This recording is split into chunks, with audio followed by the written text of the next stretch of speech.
What is up, guys? This is the awesemo.com night shift for May 9th. That is a Wednesday, talking MLB. This is your host, Jake Hari. We've got two slates, of course, as we do usually on Wednesdays. So we've got 6 day games on DraftKings and then I believe it's an 8-game late slate. So should have 2 pretty good slates to talk about.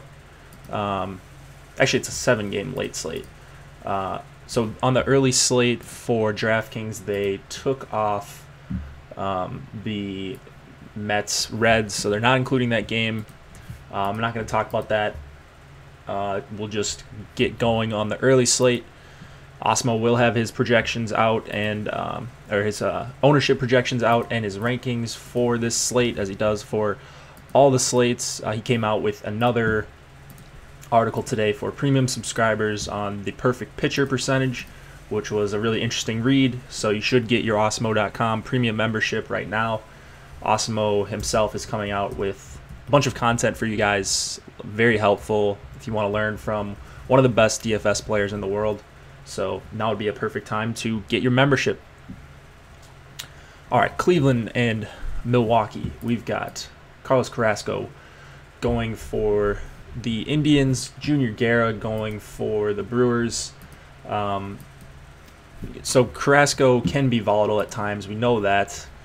That is not any secret at all, but that's obviously very good for DFS sometimes, whether you're stacking against him or you're looking to play him. The Brewers do have the Brewers do have a bunch of righties in their lineup, so they're top 10 in the MLB in K percentage against righties. They have an 89 WRC plus. So I think you have to consider Carrasco on this early slate. You get a nice discount off of Garrett Cole.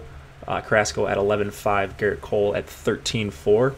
So, Carrasco is certainly in play for me. He could go out here and strike out 8, 9, 10 Brewers. I wouldn't be shocked at all. And there's not really much to pay down for at pitching outside of the 2 top guys. So I'm probably going to end up with one of Carrasco or Kluber. It's just going to be whether or not it's worth the extra $1,900. And did I say Kluber there? I think I said Kluber. I meant Garrett Cole. So I'm going to end up with probably Cole or Carrasco on this early slate. I prefer Cole, but Carrasco is a pretty decent consolation in my book, just because he's got as much upside as almost any pitcher from game to game. If you're targeting against Carrasco, I think you go with Yelich and Shaw. Those are probably going to be pretty good leverage plays there. Junior Guerra on the other side, I'm not really on him. He's got inflated strikeout numbers, but it seems pretty fraudulent to me based on his swinging strikes and whiffs. And he's getting hit by lefties very hard. So I like Cleveland bats here. And it's all the usual suspects. It is Lindor, Ramirez. Those are my 2 favorites, far and away. And then actually Brantley is right up there with those 2 guys. Yonder Alonso makes a lot of sense here. And then Kipnis is a guy I don't usually find myself playing, but if you're full stacking Cleveland, I think Kipnis makes for a really nice play. So Cleveland is one of my favorite stacks on this slate outside of Coors. So I do like Cleveland bats and Carrasco here. Not on Milwaukee bats, outside of maybe a Yelich or Shaw one-off, and then no Junior Guerra for me. Detroit at Texas, Francisco Liriano versus Bartolo Colon. Liriano is tough for me. I could see him pitching well here, but it's mostly due to the matchup more than Liriano himself. The Rangers have the second highest K percentage against lefties this year. They still don't have Beltre or Andrews, of course. So there aren't really that many guys that I'm worried about in the Rangers lineup. So as much as I hate to say it, I do have some interest in a $7,800 Francisco Liriano. If he's going to be chalky, I think that's a different story. He'll have some ownership for sure because he is one of these guys in the mid-tier that can strike some guys out and has been okay. And he sort of helps you get Coors bats if you're not paying up for Cole or Carrasco. I don't really want to target Texas bats against him, but if I had to choose one, it would probably be Kiner Falefa. So let's look at Cologne. Cologne is getting smoked, but he's eating up innings, like how he's done the last couple years. He's one of the best pitchers to stack up against in my book, and I'll be trying to do that here again. So I like Castellanos. John Hicks I like a lot. Victor Martinez. Jacoby Jones is a guy I've been riding. He just hits the ball really hard when he hits it, and he should put it in play against Bartolo Colon, at least most of the time. And these guys aren't great righties against right-handed pitching, but they're going to be putting the ball in play. And I like that against Bartolo Colon, especially when I don't think the Tigers are going to be chalky at all on this early slate. Pittsburgh and the Chicago White Sox. We've got Trevor Williams versus Reynaldo Lopez. Williams has been very good at limiting hard contact. He's at 27% for the season, which is encouraging. He can strike out some righties. He doesn't really miss enough bats for me, but he's 6,700 going up against the White Sox, who certainly will strike out a little bit against righties. So I didn't think I was going to be considering Trevor Williams, but I think you kind of have to on this slate. He's one of those guys like Liriano that you just kind of need him to be okay on this slate, and it's going to be hitters are where this slate is going to be won, I think. So Williams does make sense. If you can get 12 or 14 DK points out of him, you take that all day on this slate. Chicago bats, I do like Yomer Sanchez and Nicky Delmonico if you're targeting against Williams. Williams has had a lot of trouble striking out lefties this year. Reynaldo Lopez on the hill for the White Sox. He's got a 6.16 xFIP, 15.2% K percentage, and 40+% hard contact against lefties here. And he's going to get 4 out of 5 lefties, as the Pirates always start off their lineup with. So he'll get Polanco, Dickerson, Bell, Adam Frazier. I do like Colin Moran at the third base as well, and I think he's going to be really low owned if he's in the lineup. 3,200, I like that a lot. So do like some Pittsburgh bats. Mild interest in Trevor Williams.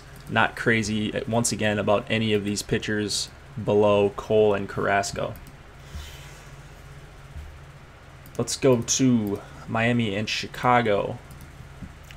We've got Jose Quintana against Wei-Yin Chin, and this is another game that I just do not have much interest in at all. From a pitching perspective, $4,800 Wei-Yin Chin. He's had home run problems already in 2018. 3 home runs in 9 1/3 innings this year. He's going to always have these problems. He's just going to give up a bunch of home runs. That's just who he's been. Outside of that, he doesn't really get rocked. I mean, you could probably make a case for Wei-Yin Chen, but I'd rather get the extra 200, I think, or 2,000 on DK and go up to Trevor Williams. Chen really scares me, so I don't think I can recommend him here against the Cubs, who have Wilson Contreras and Chris Bryant. Addison Russell can hit lefties. Ben Zobrist can hit lefties. I'm really keying in on Bryant, Contreras, and Javi Baez if he's batting up in the order. But I don't think I'm going to full stack against Wei-Yin Chen. He gives up home runs, but he doesn't give up a ton else outside of that, which is weird. Quintana for 9,700 is a no-go for me. He's just not getting the swings and misses that I want to see. 8.2% swinging strike percentage this year. Only 24.8% O-swing percentage this year, which is also a bit alarming. Just not getting guys to chase, not getting guys to miss his stuff. And I'm going to be off of him, especially for 9,700, until he can start missing bats. It looks like there's going to be some wind blowing out here too. And I actually like some Miami bats. I like Real Muto leading off I really like Starlin Castro for 3,400, and I don't think these Marlins will be played. Brian Anderson for 3,200, dual position eligibility on DK, batting cleanup. I'm actually more likely to do a top 4 Marlins stack with Real Muto, Prado, Castro, and Brian Anderson than play Quintana here. And those Miami bats do provide quite a bit of value on DraftKings, so they've got me interested for sure. LA and Colorado, this is the Coors Field game, of course. Jaime Barria versus Tyler Anderson. Barria is in the bottom 20% in the MLB in whiffs per swing, and Coors Field is not a place you want to be when you have that title. So, Barria is supposed to have great control. He's been okay. He was okay in his last start, I know. Colorado bats, like, I want all of them here. I'm not scared of Barria and Coors Field at all. So Charlie Blackmon, Cargo, Gerardo Parra, those are all guys I love. And then if David Dahl is in the lineup, that would be a nice outfield play as well. Let me look up his price because he's not on this lineup that I'm looking at. So Dahl is 4,600, a little expensive, but I like all these guys against Barria. And then can't discriminate against Nolan Arenado. For 5,600 for Arenado and DJ LeMahieu. I would go full Rocky stack here and have no problem at all. It looks like it's going to be in the 80s at Coors Field, day game. Everything looks great for a Coors Field stack, but you know what you're getting into as far as ownership goes. Tyler Anderson for the Rockies has been insanely impressive to me this year, just looking at some of the things that I look at. So 14.3% swinging strike rate, top 25 in whiffs per swing. Now, this is Coors Field, of course, and I don't think I can get to playing him. I kind of hope he gets rocked here because I want to play him his next couple starts. I think he's going to be really good away from Coors Field this year. He already has been, and he's been good in Coors for a few of his starts. So I do want to target LA bats here. Mike Trout is 6,400, which is pretty crazy, but he kind of deserves it. It's going to be tough to fit this Angels stack or this Rocky stack with Carrasco or Garrett Cole, but I'm going to try to fit in at least a few Coors bats here. So Trout, Anderson Simmons at 4,800. He also deserves that price, though. I mean, he's been hitting the ball really, really hard. Chris Young may be in the lineup, and he'll be popular for 3,100 if he does play. Ian Kinsler for 4,000 leading off. Looks like a little bit of a misprice there. So there are LA bats that I do like. Even though I respect Tyler Anderson, Coors Field sort of trumps that for me. Houston and Oakland. And then we'll get on to the late slate. So Cole has been arguably the best pitcher in the MLB this year. I really have nothing bad to say about him. And how could you? I mean, he's just been unconscious. The A's are not a scary matchup for me. Good pitchers park. A little bit of wind blowing out to right, but Cole, I mean, you can't use the wind if you don't hit the ball. And Cole has not let many players hit the ball this year. So I do love him here. 13-4 is tough for any pitcher, especially on a slate with a lot of good hitting. I like the Indians. I like the Tigers. Coors Field, of course. And there isn't really a clear option that you can pay down at pitcher. So it's going to be tough for me to get to him, but I'm going to try for sure. Daniel Megnan on the other side for Oakland. He really struggles with righties. 40% hard contact, 90.8 miles an hour average exit velocity. Not a great matchup going against the Astros, who already knocked him out early 2 starts ago. And I'm expecting more of the same here. So the Astros are also another stack I want to use, making it difficult to get Cole in. But the 2 guys that are, I think, just way too cheap are Yuli Gurriel and Josh Reddick, both at 3,400 on DK. That opens some salary up. So I like the Astros 1 through 5 stack with the big 3, Springer, Altuve, and Correa. All right, so that will do it for the early slate. You sort of have to choose if you want the top tier pitching or you want to pay up for Coors or one of these other top stacks like the Indians, Astros, or Tigers. Let's go to the main slate. And we've got 7 games to talk about. We'll go with Boston and the New York Yankees in Yankee Stadium. David Price versus Masahiro Tanaka. I cannot get to Price. There's too many landmines in this Yankee lineup. Price giving up too much hard contact for me, and I really want to attack him with the 3 big guns. So that would be Aaron Judge, Giancarlo Stanton, and Gary Sanchez. I said it on the MLB strategy video, was that yesterday or today, that I can't cherry pick who's going to hit the home run out of those guys, but it's a good chance one of them hits a home run most games, especially against the lefty. So, I mean, I don't have a clear preference between all of them, but catcher is usually pretty weak. So I like Gary Sanchez if you can fit him in for $4,500. Tanaka is a guy that I love using. You've heard me write him up and talk about him on all the shows on Osmo.com. However, this matchup is about as bad as it gets. The Red Sox have the 2nd lowest K percentage, highest on-base percentage, highest ISO, highest WRC plus against righties, and he struggled in his first start versus Boston on April 11th. So 5 innings pitched, 6 earned runs, 2 homers, and only 3 strikeouts in that game. So just a bad start for Tanaka. The Red Sox are going to do that to a lot of pitchers. He's only 8,500, so I have to at least consider Tanaka. He's certainly going to be on the table for me. There aren't a ton of great options at pitcher that I'm seeing, so I definitely have some interest in Tanaka, despite what I think is a bad matchup. I think his talent could overcome it. The Boston bats, I'm not very interested in. I do respect Tanaka a lot, but if I had to pick 1 or 2, it would be Betts and JD Martinez. But that would be more of an MME play for me.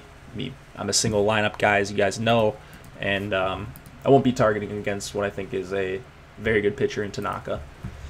KC and Baltimore, we've got Eric Skoglund and Andrew Cashner.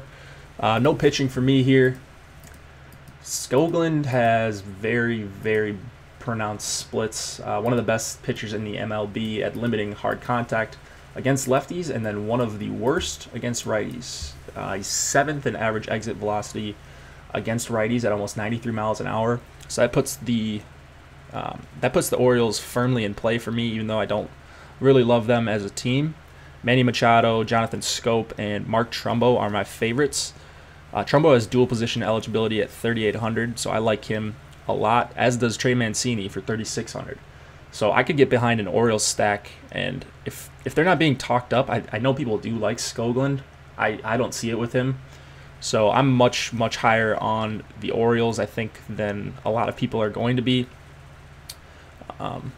So Cashner on the other side, he's just a guy I'm not going to play. He does seem to survive more often than not.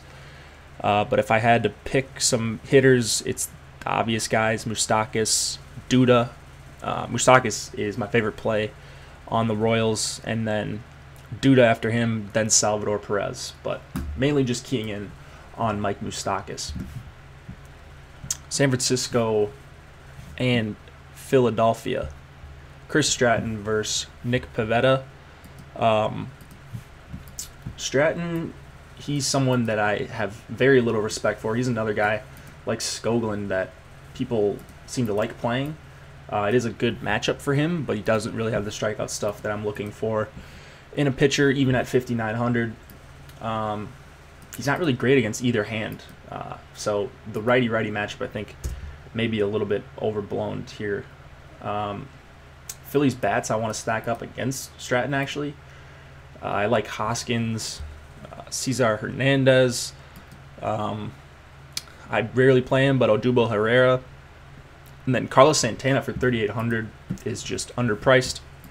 I do like all these guys against Stratton, and Philly stack I'm definitely on. Pivetta is probably going to be Very, very, very chalky. He's 6,900 on DK. That is a really good price for him. Some might say a nice price. He's probably going to be pretty chalky. He's too cheap, and he's been awesome against righties. 31.5% K percentage, near 50% ground ball percentage, 15.2% hard contact. Got roughed up by the Nationals in his last start. I don't even think he made it out of the second inning. The Giants are like an average matchup for righties, but I think Pivetta could mow them down here. And at that price, he's hard to pass up. Even with a 4.4 run total for the Giants, they do have Belts and Brandon Crawford, but like those aren't going to be two guys that are going to be holding me back. So I'm on Pivetta. I'm hoping he's not crazy chalk. Then you're going to have to start thinking about fading him for ownership reasons. I don't think he's some sort of lock, but I do think it is a pretty good spot for Nick Pivetta, who is greatly improved.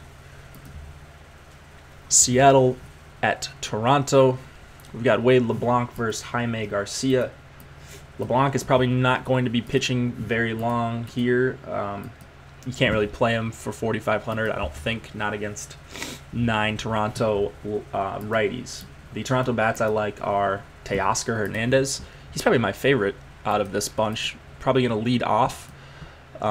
Justin Smoke for 3,500 has not hit lefties as well as he did last year to start this year, but that is a good price for him at 3,500. And then Josh Donaldson for 4,800. Give me some of that. Russell Martin for 3,100. Give me some of that. I do like a Toronto stack. So I like hitting a lot in this late slate as well as the early, which I didn't think I was going to, just sort of eyeing the slate. Jaime Garcia has allowed at least 3 earned runs in every start since his first one. He had 1 earned run in that first one, and he's in the top 15 in average exit velocity against righties this year. This is not a great spot for Jaime against a team that doesn't really swing and miss. I don't want to target against the Mariners. That price for 5,500 for Jaime Garcia is not going to bait me into playing him.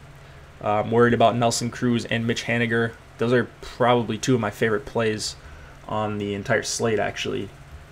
I like Chris's boy Ryan Healy for 3,800. Gene Segura for 4,000, leading off or batting second, depending on what they do with D. Gordon. So I like both sides of the hitting in this game and none of the pitching. Braves and Rays, we've got Julio Teheran against Ryan Yarbrough. Yarbrough he's a long reliever. He doesn't really miss that many bats. So I do like Braves bats against him.